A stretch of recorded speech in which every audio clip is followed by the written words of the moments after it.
likelihood there's going to be the Taliban overrunning everything and owning the whole country is highly unlikely.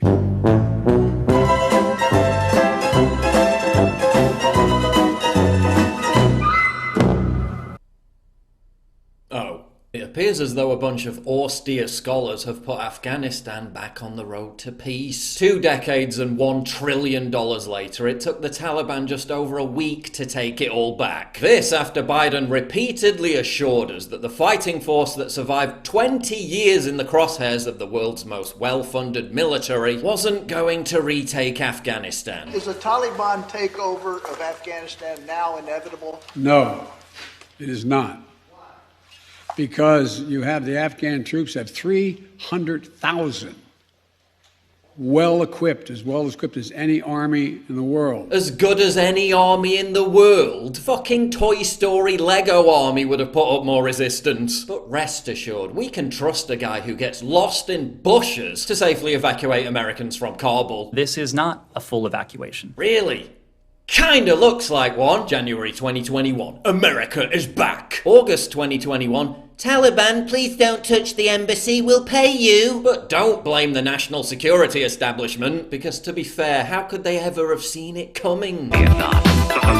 Deep state mouthpieces really aren't taking it too well. Take Jennifer Caffarella, for example. National Security Fellow at the Institute for the Study of War, a major US think tank. It's a very dark day in Afghanistan. Take care of yourself. It might require avoiding the news. Even that can be excruciating, I know. We can and should bear witness, but it does not require self-harm. Triggering PTSD symptoms or new trauma does not help Afghans. My DMs are open. Big cope. She then urges everyone not to share images or links to images that are likely to cause trauma, such as the fall of Kabul or anything Saigon-like. Imagine devoting your entire career to cheerleading for war, death and destruction. Then when it doesn't quite go your way, crying on Twitter about it. No, please don't show me the pictures! 75,000 dead civilians, 2 decades of US troops coming home in body bags, sacrificing America's global reputation on the blood-soaked altar of the military-industrial complex. That didn't seem to faze them, but the Taliban being successful in presiding over a fiery but mostly peaceful transfer of power. No, stop! Can't handle it! This bitch has the nerve to complain about PTSD over seeing some tweets, having campaigned for invasions that crippled an entire generation of young men with debilitating, life-ruining, actual PTSD. This national security establishment created the Taliban in the first place, exploited 9/11 as a false pretext to invade Afghanistan when bin Laden wasn't even in Afghanistan, stayed there for 10 years after the death of bin Laden for no other apparent fucking reason than protecting the CIA's control of the opium trade. Why are American troops now helping Afghan farmers grow that opium? Turned the place into a hellhole failed narco state. And when it all collapses into dust,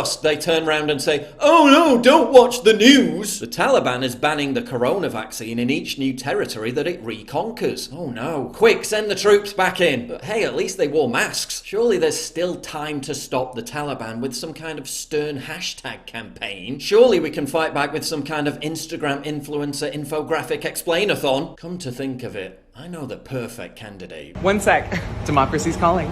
Hi, my name is Cooper, and this is a day in my life as a White House intern. We did a joke. Hey everyone. You mean to say the LGBT flag won't be flying over the Kabul embassy? Quick, time to blame the Taliban for another terror attack that was actually carried out by one of America's most loyal allies. Maybe if we paint the trans colours on some GPS-guided missiles, then the Taliban might listen. Time to send working-class British and American kids back in to get blown limb from limb. I mean, surely it's worth it just so Hillary Clinton and Kamala Harris can feel good about the treatment of women in Kandahar. Time to feed another generation into the meat grinder, just so Tony Blair can pat himself on the back because a school got built. Time to assuage our colonial guilt by throwing open our borders to cells of jihadist migrants because women's rights and shit. Time to create another generation of PTSD-plagued suicide victims so neolibs and neocons can virtue signal about bringing universal suffrage to the Middle East. So would you believe in the democratic vote, though? So would people be allowed to vote in women politicians?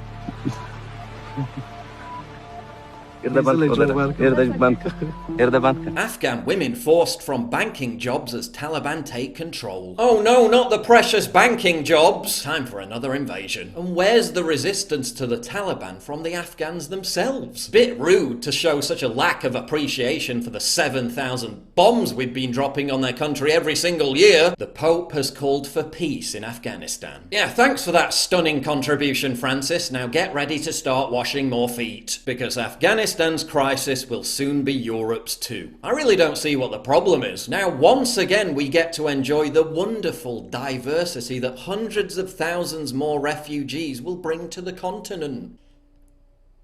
Can't wait for that. A diplomat in Kabul told Politico, when the numbers are high enough, nothing can stop them, not even tanks. Great, so everything that happened after the 2015 influx, the mass molestation in Cologne, soaring violent crime and sexual assaults, multiple mass casualty terror attacks, is at risk of happening once again. Refugees welcome! You're starting to think that maybe, just maybe, we should never have got involved with any of these conflicts in the first place. It's our belief that one day Mujahideen will have victory and Islamic law will come not to just Afghanistan, but all over the world. France, Holland, Germany and other countries have announced a halt on the deportation of Afghan refugees whose asylum claims were rejected. The kind of upstanding citizens who were defended by refugees welcome activists like Ellen Erson, the Swedish woman who stopped a plane to prevent the deportation of one such individual. Now granted, the migrant she attempted to save may have been convicted for trying to strangle his wife and kids with an electrical cord, but surely he was just the exception that proves the rule. Many of these migrants have already been arriving on England's south coast in record numbers for months, thanks to Britain giving them a de facto taxi service and putting them up in 4-star hotels. Well, time to cancel those Hilton reservations because it looks like it's going to be a busy end to the summer.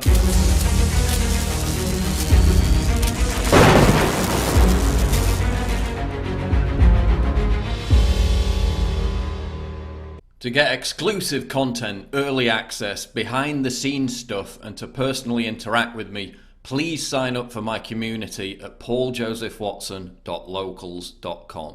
Link in description, and thank you for your generous support.